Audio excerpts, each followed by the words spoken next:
Welcome to Fresh Ground Theology's The Weekend Cup. Order yourself a fresh cup of coffee, pull up a chair, and join us as we explore some of the most fascinating saints and figures from church history.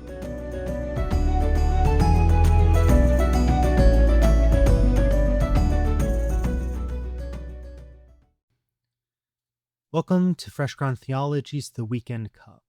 Over the next 4 episodes, we're going to explore the life of one of the most important missionaries in church history, Saint Boniface, often remembered as the Apostle to the Germans. But to really understand Boniface, we have to understand the world he believed he was living in.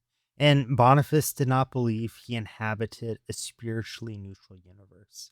He lived in a time when Christians understood the world as a contested spiritual landscape, a world in which nations, rulers, idols, and false religions were not merely psychological or cultural phenomena, but manifestations of real spiritual rebellion against the authority of Christ.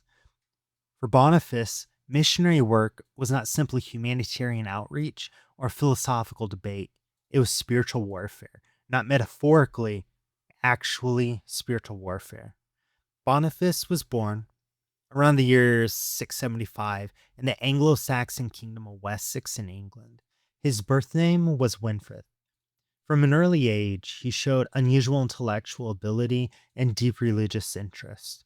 While many young men sought military prestige or political advancement, Winfrid was drawn toward the monastic life.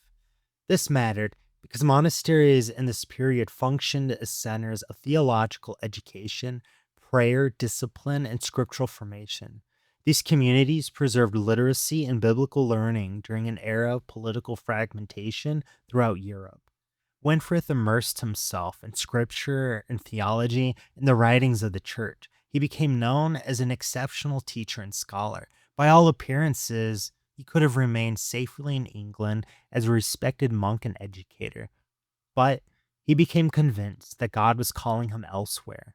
At this point in history, large portions of Germanic Europe remained pagan or only superficially Christianized. Many tribes worshipped gods associated with war or storms, fertility, forests, or tribal identity.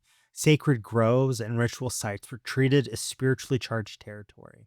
And Boniface did not see these merely as harmless cultural expressions.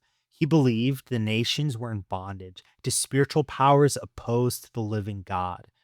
That perspective was deeply biblical in his mind. The scriptures consistently portray idolatry as more than empty symbolism. The gods of the nations are repeatedly associated with rebellious spiritual beings drawing worship away from the Creator. So when Boniface looked across pagan Europe, he believed he was looking at territory held in spiritual darkness. And yet, he also believed Christ had already won the decisive victory. That conviction gave him extraordinary boldness. Around the year 716, Winfrid first attempted missionary work in Frisia, in what is now the Netherlands. The mission failed almost immediately due to political instability and conflict in the region. It would have been easy to interpret that failure as a closed door. Instead, he returned to England, regrouped, and prepared to try again. One of the defining characteristics of Boniface's life is perseverance. He did not romanticize missionary work. He understood the dangers involved. Travel was difficult, disease was common, violence was frequent, pagan resistance could become deadly.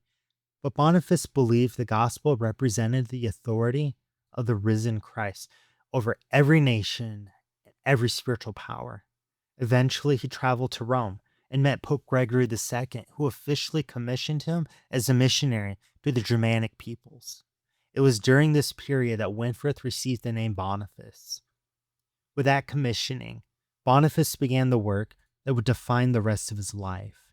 Now, something important needs to be understood here. Boniface was not interested in collecting shallow conversions. He understood that spiritual transformation required discipleship, required teaching and structure and theological formation. He wanted to establish churches capable of resisting both paganism and corruption. He recognized that spiritual warfare was not fought merely through dramatic moments. It was also fought through faithful teaching and prayer, through liturgy, through discipleship, discipline, and scripture, and the formation of Christian communities. That's important because modern people often reduce spiritual warfare to spectacle. But Boniface understood something much deeper. He knew the real battle involved allegiance, who rules a people, who receives worship, and which kingdom shapes a civilization. That worldview shaped every aspect of his ministry, and it would soon lead him into one of the most famous confrontations in missionary history, the destruction of Thor's Oak or Donner's Oak. That moment was not merely symbolic theater to Boniface. It was direct confrontation against powers he believed had held generations in spiritual bondage. And we'll explore that next time on the Weekend Cup. Thank you for listening to Fresh Ground Theology's The Weekend Cup. Come back next time and listen as we continue to explore saints and figures from church history.